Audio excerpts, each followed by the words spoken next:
Hey, I'm surfacing a Chevy Cruze 1.4 liter turbo head here. I had to take about 7 thousandths for it to clean up. It was pretty warped. I use a little WD-40 on the final pass to make the surface finish come out a little better. Alright, let's check the RA finish of this thing.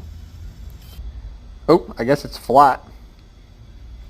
I'm just joking. It's 16. That's a good number. Now I'm checking the minimum thickness of the cylinder head. The minimum thickness is 4 inch, 951 thousandths. Let's see what we got.